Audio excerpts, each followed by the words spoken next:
आप सभी लोगों को बहुत बहुत नमस्कार। मैं बहुत ही इम्पोर्टेंट टॉपिक पर आप लोगों से बात करूंगा, जो विदेशी होते हुए भी मैं कह सकता हूं कि उनसे बड़ा भारतीय कोई नहीं था, जिन्होंने भारत के राष्ट्रीय आंदोलन को एक दिशा दी, जिनका भारत में समाज सुधार में बहुत बड़ा योगदान है, जो ये कहा करती थी कि भारत मेरी मातृभूमि है। उनका नाम एनी बेसेंट है। तो आज हम लोग जो है एनी बेसेंट के ऊपर बात करेंगे और इसी सिलसिले में हम लोग एनी बेसेंट के ऊपर थोड़ी सी चर्चा करें। तो इस तरह से हम लोगों का आज जो बहुत इम्पोर्टेंट टॉपिक है वो है एनी बेसेंट। तो एनी बेसेंट के ऊपर हम लोग आज चर्चा जो है करने जा रहे हैं।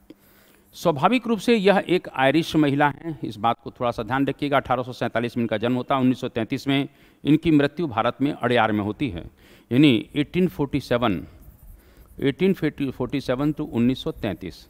ठीक है, ये ध्यान रखिएगा। ये भारत में यह एक आयरिश महिला है।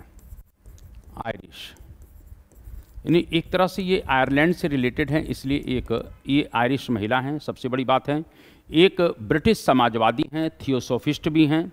तो ये एक ब्रिटिश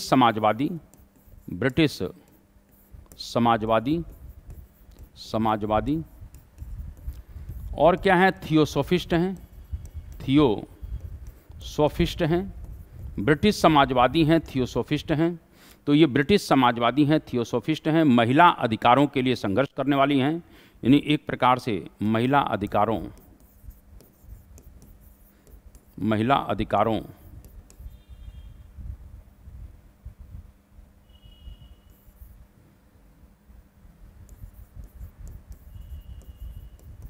और होम रूल कार्यकर्ता, यानी एक तरह से महिला अधिकारों की बात करने वाली और कहीं ना कहीं होम रूल आंदोलन से संबंधित हैं। ये शिक्षाविद हैं और भारतीय राष्ट्रवाद की समर्थक थीं, यानी एक तरह से महिला अधिकारों की बात करती हैं। ये होम रूल कार्यकर्ता हैं, ये शिक्षाविद भी हैं, इस बात को थोड़ा सा ध्यान रखना। तो ये शिक्षाविद भी हैं और कहीं ना कहीं मैंने भी कहा कि भारतीय राष्ट्रवाद की समर्थक हैं। ये सबसे बड़ी बात है, यानी ये भारतीय राष्ट्रवाद की क्या हैं, भारतीय राष्ट्रवाद। तो ये भारतीय राष्ट्रवाद का समर्थक हैं, यानी इस तरह से जो है हम लोग इनकी पहचान कर चुके हैं। समझ में आ गई होगी मेरी बातें। स्वाभाविक रूप से वह भारतीय स्वशासन की समर्थक थी, यानी भारत में स्वशासन होना चाहिए। इसीलिए एनी बेसेंट की सबसे बड़ी बात है कि ये जो है भारतीय स्वशासन की समर्थक भी हैं। तो यहाँ पर हम कह सकते हैं कि भारतीय स्वशासन की क्या है, तो ये समर्थक हैं, ये भी पूछा जा सकता है। इनका विवाह एक ब्रिटिश पादरी से हुआ था, जिनका नाम था फ्रैंक बेसेंट। तो फ्रैंक बेसेंट नामक एक पादरी से इनका विवाह होता है। फ्रैंक बेसेंट नामक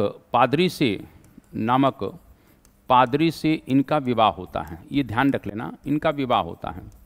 और स्वाभाविक रूप से इनके दो बच्चे भी थे, यानी इनसे जो एनी बेसेंट थी, इस प्रकार से एनी बेसेंट के दो बच्चे थे। लेकिन इनके एनी बेसेंट के स्वच्छंद विचारों के कारण, स्वतंत्र विचारों के कारण अंततः इनका तलाक हो जाता है।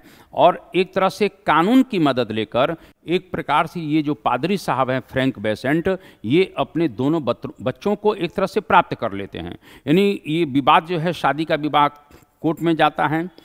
एनी बेसेंट पुत्रों के ऊपर, उन बच्चों पर अपना दावा करती हैं, लेकिन कानून जो है, जो ब्रिटिश कानून था, उसने एक तरह से इनके पति का पक्ष लिया। मैं ये कहना चाहता हूँ, जिसके कारण से ये बहुत दुखी होती हैं। यानी मैं ये कहना चाहता हूँ कि इस प्रकार से कहीं ना कहीं इनका तलाक हो जाता है।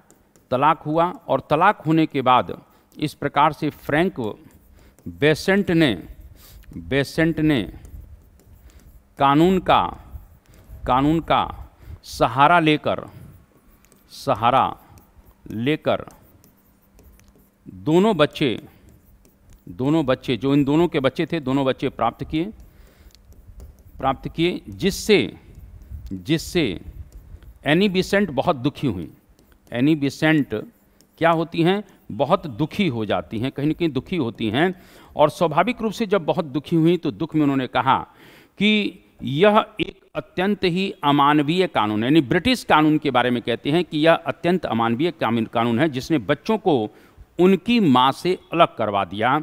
इस तलाक के पश्चात वो कहते हैं कि यह जो ब्रिटिश कानून है वह अत्यंत अमानवीय है। इस प्रकार से थोड़ा सा ध्यान रखना, तो यह कह सकते हैं यह अत्यंत ही अमानवीय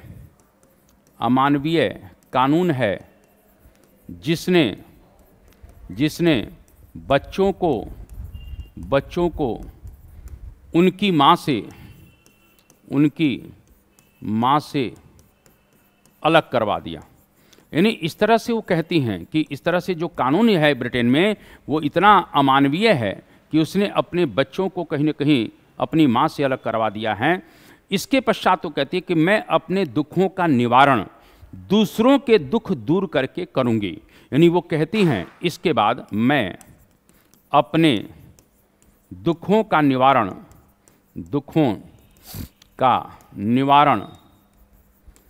दूसरे के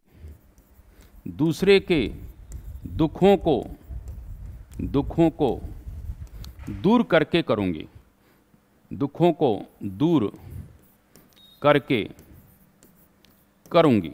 यानी एक प्रकार से हम कह सकते हैं कि इस तरह से अपने दुखों का निवारण कहते हैं दूसरों के दुखों को दूर करके करूँगी। कैसे करूँगी? यानी कि सब अनाथ एवं असहाय बच्चों की मैं माँ बनूँगी। यानी एक प्रकार से और सब अनाथ वह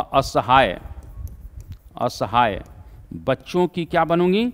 बच्चों की माँ बनूंगी। तो इस तरह से जो है कहीं न कहीं ये एक मानवतावादी भी हैं, सबसे बड़ी बात है। 1878 में प्रथम बार इन्होंने भारतीयों के बारे में अपने विचार प्रकट किए हैं। यानी एक प्रकार से ध्यान रख लेना, अब ये सोशल लाइफ में चली जाती हैं और 1878 में सर्वप्रथम इन्होंने भारत के विषय में अपने विचार प्रकट किए। अपने क्या प्रकट किए? विचार प्रकट किए। यानी भारत के विषय में कुल ना के कहीं न कहीं एक तरह से वो अपने विचार प्रकट करती हैं और कह सकते हैं कि भारतीय दर्शन से, भारतीय धर्म से वो बहुत ज़्यादा कहीं न कहीं प्रभावित भी रहती हैं। तो ये एक प्रकार से हम बात करें कि अब ये थियोसोफिस्ट होंगी, तो कैसे होंगी? आप जानते हैं थियोसोफिकल सोसाइटी की स्थापना मैडम ब्लावत्स्की और कर्नल अलकाट करते हैं। तो मैडम ब्लावत्स्की की एक पुस्तक है जिसका नाम है द सीक्रेट डॉक्ट्रिन। यानी इस प्रकार से हम कह सकते हैं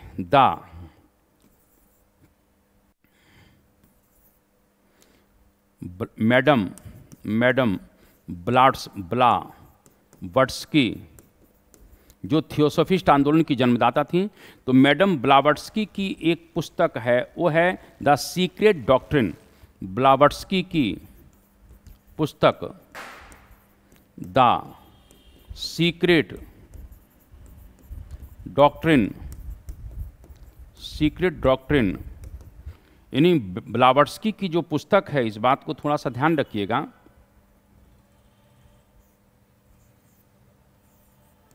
ब्लावत्स्की की पुस्तक द सीक्रेट डॉक्ट्रिन को पढ़कर इनका झुकाव थियोसोफिस्ट आंदोलन की तरफ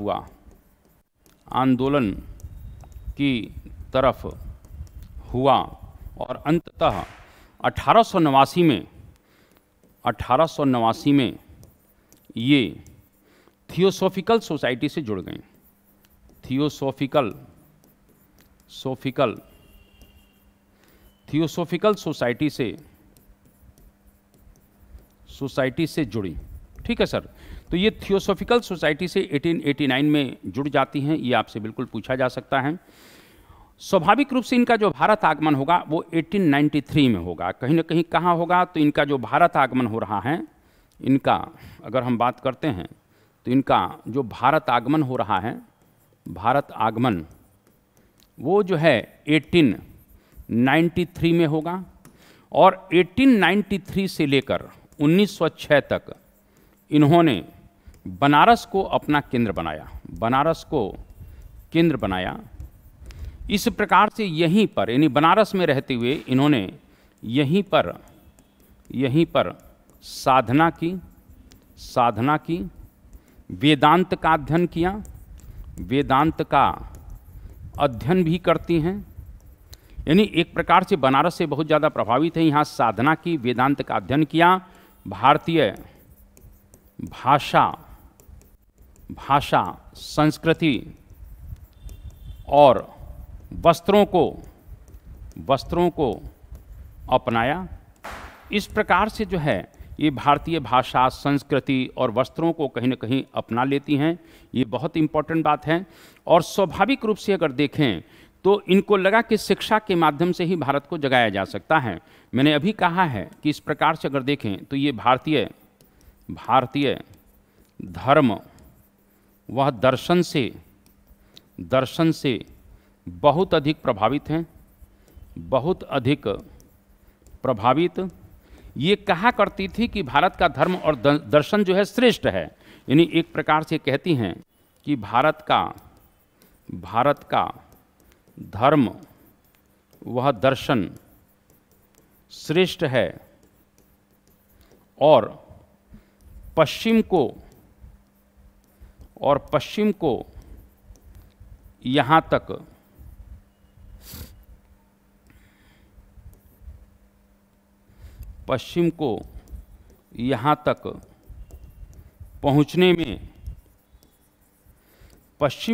तक पहुँचने में बहुत अधिक समय लगेगा, बहुत अधिक समय लगेगा।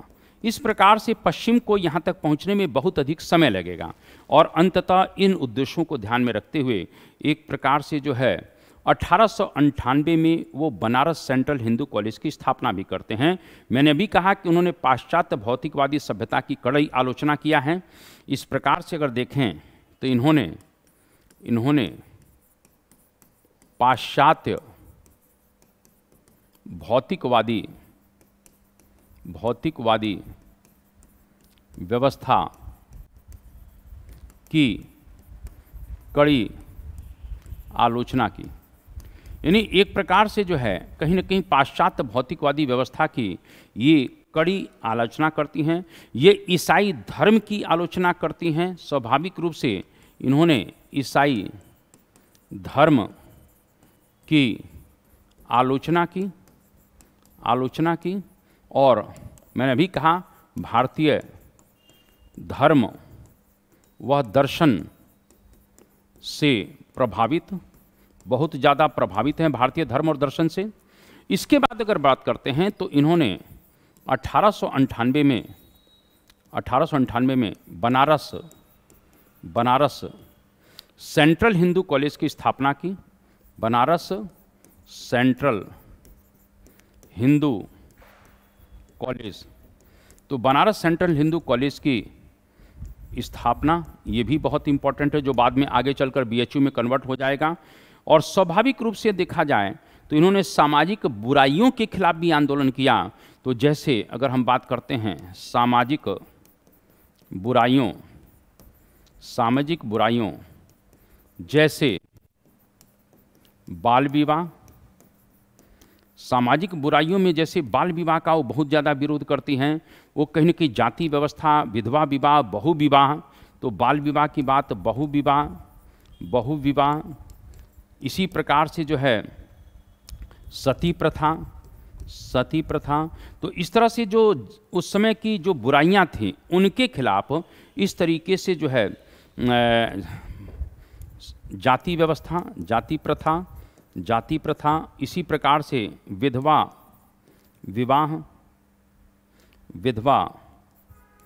विवाह, ये विधवा विवाह का क्या करेंगे, समर्थन करेंगे, यानी ये समर्थन करती हैं, इस विधवा विवाह का समर्थन करती हैं, बाकी सभी का ये विरोध करती हैं। यानी बहुविवाह, सती प्रथा, जाति प्रथा, इन सब का उन्होंने क्या किया है, विरोध किया है। और इन सामाजिक बुराइयों को दूर करने के लिए उन्होंने ब्रदर्स ऑफ सर्विस नामक संस्था का संगठन किया। यानी सामाजिक बुराइयां जो हैं इनको दूर करने के लिए सामाजिक बुराइयों को इन्होंने दूर करने के लिए अगर देखते हैं तो इन्होंने ब्रदर्स ऑफ सर्विस नामक संस्था का संगठन किया। तो ब्रदर्स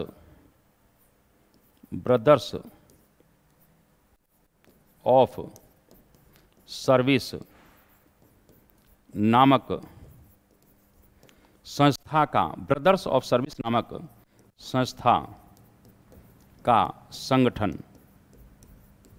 तो ब्रदर्स ऑफ सर्विस नामक संस्था का ये संगठन करते हैं। ये भी आपसे पूछा जा सकता है। इन्होंने भगवत गीता का अंग्रेजी अनुवाद, बहुत इंपॉर्टेंट बात है, जिससे क्लियर होता है कि हिंदू धर्म दर्शन से कितनी गहरी आस्था रखती थी। तो इस तरीके से जो है उन्होंने भगवत गीता का अनुवाद किया, thoughts on the study of Bhagavad Gita. तो इस तरीके से इन्होंने भगवत गीता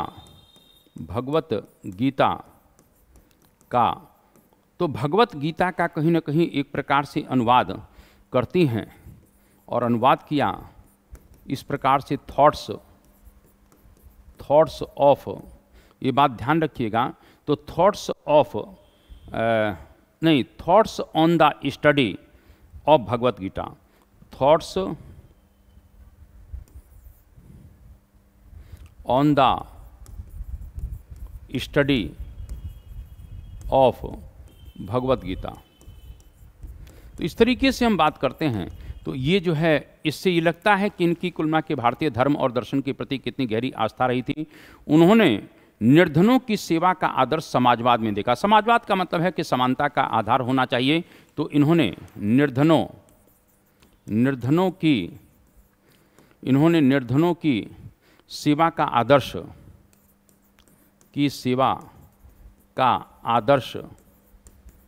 समाजवाद में देखा है। किस में देखा है? समाजवाद में देखा। यानी निर्धनों की सेवा का जो आदर्श उन्होंने देखा था वो समाजवाद में देखा। ये भी आपसे पूछा जा सकता है। इन्होंने एक प्रकार से 1913 से लेकर 1919 तक, थोड़ा सा अगर हम बात करते हैं तो यहाँ एक और चीज़ आ सकती है कि 1907 में कर्नल अलकाट की मृत्यु के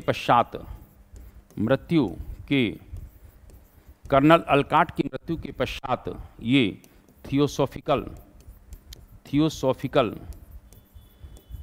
थियोसॉफिकल सोसाइटी की अध्यक्ष बन जाती हैं। तो थियोसॉफिकल सोसाइटी की अध्यक्ष बनी और 1913 से लेकर 1919 तक ये एक भारतीय राजनीतिक जीवन से ये जुड़ी रही हैं। तो यहाँ पर अगर बात कर लेते हैं तो 1913 से लेकर 1919 तक ये भारतीय राजनीतिक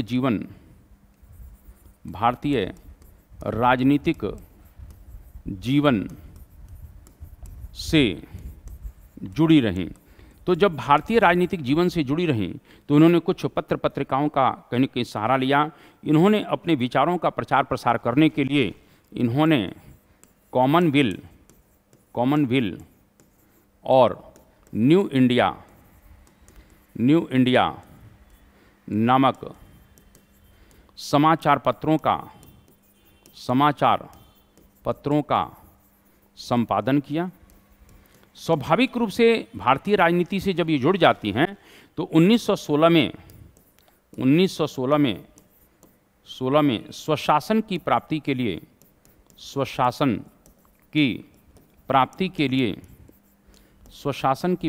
लिए इन्होंने तिलक के साथ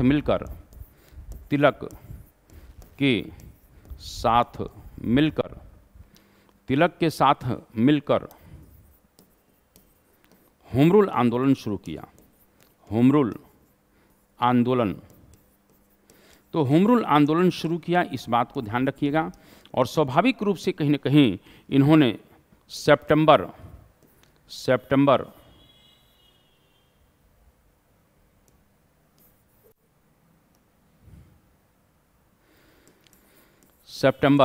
1916 में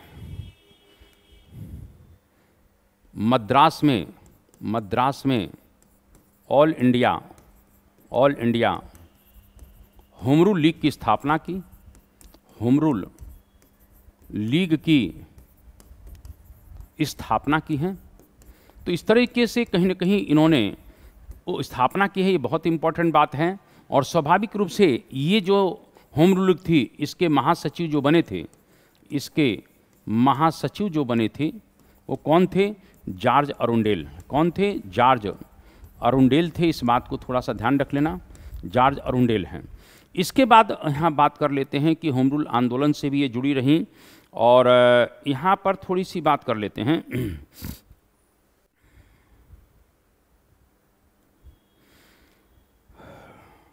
बिल्कुल सही है।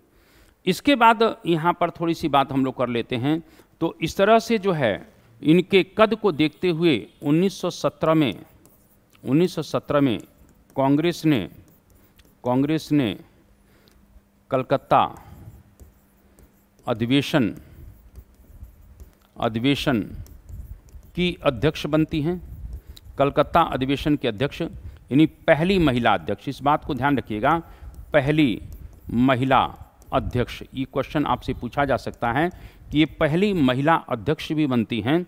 इसके बाद अगर बात कर लेते हैं तो स्वाभाविक रूप से तिलक से भी इनके मतभेद हो जाते हैं, लेकिन गांधी ने जब अपने एक प्रकार से राष्ट्रीय आंदोलन में सत्याग्रह को लेकर आती हैं, तो गांधी के सत्याग्रह के पश्चात कहीं न कहीं एक तरह से दिखाता है कि वो भारतीय राजनीति की मुख्य धारा से अलग हो जाती हैं। तो इस तरीके से हम कह सकते हैं गांधी के सत्याग्रह आंदोलन के पश्चात ये भारतीय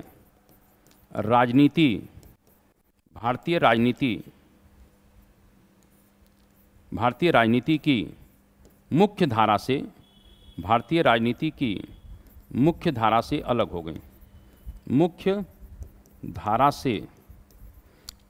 गई।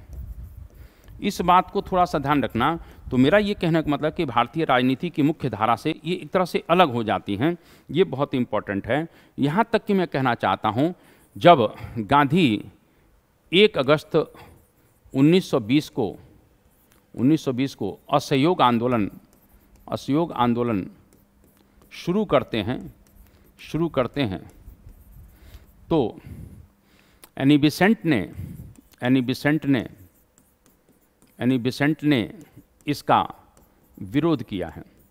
एनी बेसेंट ने कहीं न कहीं इसका विरोध किया, यानी कहीं न कहीं एक तरह से वो कहती हैं कि इस समय हम ऐसी स्थिति में नहीं हैं कि हम इस प्रकार के आंदोलन को चला सकें। इसीलिए गांधी के असहयोग आंदोलन का वो पूरी तरह से एक तरह से विरोध करती हैं, और साथ में वो कहती हैं कि यह सत्याग्रह या आंदोलन भारतीय स्वतंत्रता के लिए धक्का है। इस प्रकार से वो कहती हैं कि ये धक्का है। इस तरह से गांधी के इस तरह से एनी बेसेंट ने कुल मिला के कहीं न कहीं विरोध किया, और अंततः ये कांग्रेस से क्या हो जाती हैं? कांग्रेस से अलग हो गई, यानी कांग्रेस से ये अलग हो जाती हैं। ये थोड़ा सा ध्यान रखिएगा, ये आपसे पूछा जाएगा। यहाँ तक कि मैं आपको बताना चाहता हूँ, 1916 में BHU के उद्घाटन समारोह में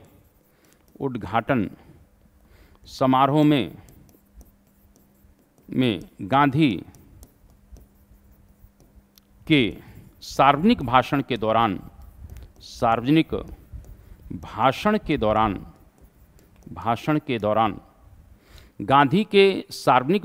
दौरान जब गांधी राजा महाराजाओं पर तंज कस रहे थे, कुछ बातें क्रांतिकारियों पर भी बोल रहे थे, तो सार्वजनिक भाषण के दौरान एनी बेसेंट ने उन्हें बीच में ही रोका, बीच में ही रोका।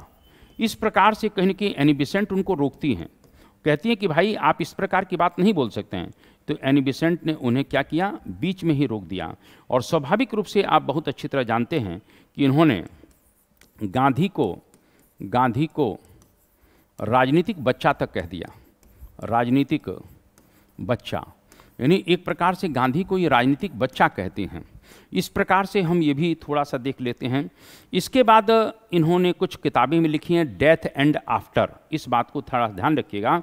तो इन्होंने जो किताबें लिखी हैं, कुछ किताब इनकी हैं, किताब तो कहीं ना कहीं इनकी रचनाएं हैं। पहला क्या है, डेथ, 550 के आसपास किताबें लिखी हैं, डेथ एंड आफ्टर। तो इस प्रकार से डेथ एंड आफ्टर इनकी एक किताब है जो बहुत इम्पोर्टेंट है। इसके बाद इस तरीके से एक और किताब जो है, India a nation, India a nation, India a nation. तो इंडिया ए नेशन, अब ये ध्यान रखना इस किताब का महत्व क्यों है, क्योंकि इंडिया ए नेशन नामक जो पुस्तक ये जब्त कर ली गई थी, क्योंकि इसमें उन्होंने स्वायत्त शासन की विचारधारा प्रतिपादित की है। तो इस तरीके से थोड़ा सा ध्यान रखिएगा, इंडिया ए नेशन यह अंग्रेज सरकार ने जब्त कर लिया था। यानी इंडिया ए नेशन किताब जो एनी बेसेंट की है, वो किताब जो है जब्त कर ली जाती है, क्योंकि इसमें इन्होंने क्या किया, इसमें उन्होंने जो है स्वायत्त शासन की विचारधारा को प्रतिपादित किया। इसमें उन्होंने स्वायत्त शासन की विचारधारा को प्रतिपादित किया। तो इस प्रकार से जो है विचारधारा को प्रतिपादित किया है, ये भी थोड़ा सा ध्यान रखिएगा। इसके बाद अगर बात कर लेते हैं जो बहुत इंपॉर्टेंट है, उन्होंने एक किताब लिखी है। यहीं पर एक क्वेश्चन और आता है कि 1917 में जब इन्होंने नज़रबंद किए जाना, यानी इनको नज़रबंद किया जाता है, थोड़ा सा ध्यान रखना, 1917 में नज़रबंद किए जाने से पहले, 1917 में जब इनको नज़रबंद किया जा रहा है, होम रूल आंदोलन चल रहा था, तो इन्होंने कहा कि इस 70 वर्षीय वृद्धा में अपने देशवासियों को आखिरी संदेश दिया। यानी एक प्रकार से पहले इस 70 वर्षीय वृद्धा ने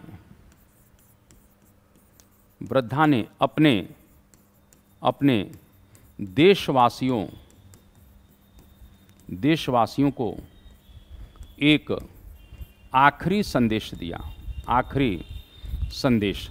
और वो आखिरी संदेश क्या दिया है, इस बात को थोड़ा सा ध्यान रखिएगा।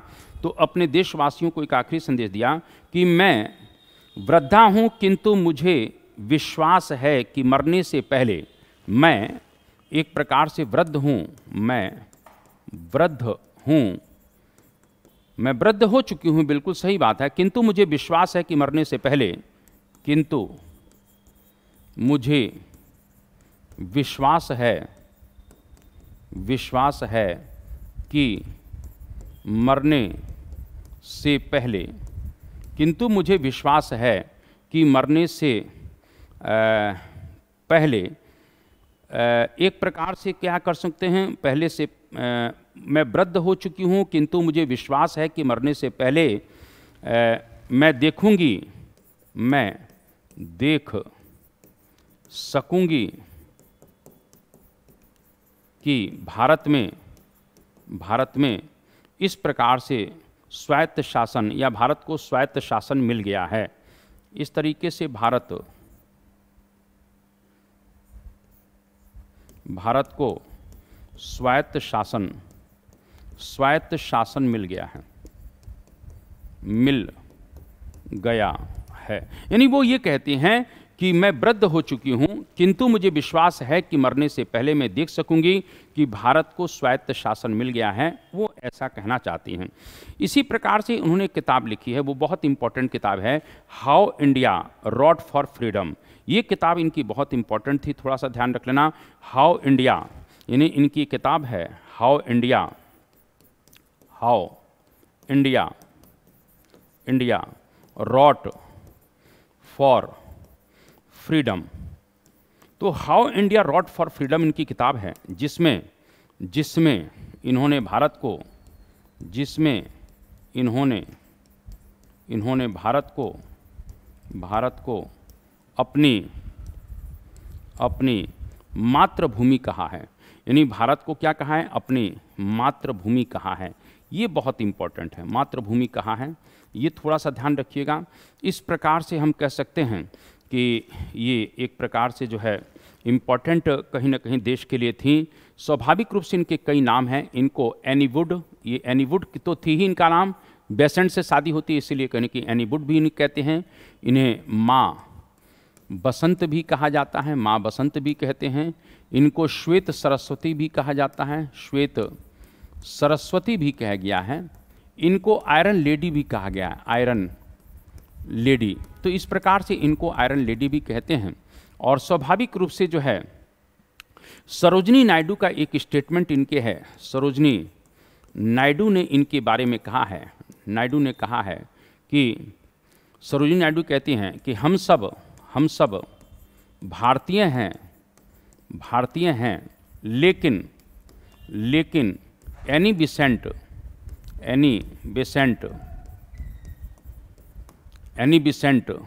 विदेशी होते हुए भी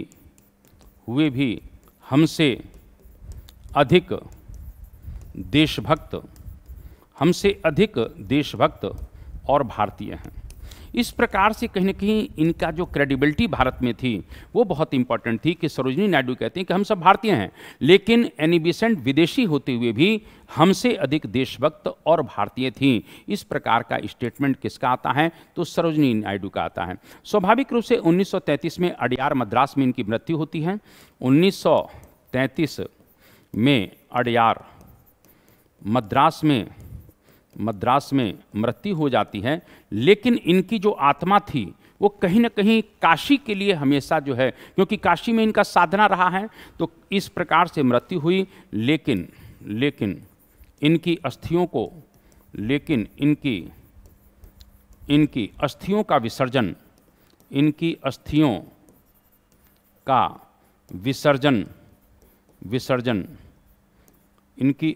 का विसर्जन जो हो रहा है, विसर्जन काशी में हुआ, काशी में किया गया। तो इस तरह से हम कह सकते हैं कि एनी बेसेंट निश्चित रूप से भारत की एक बहुत बड़ी धरोहर थी और हम लोगों को जानना चाहिए। आप सभी लोगों को नमस्कार।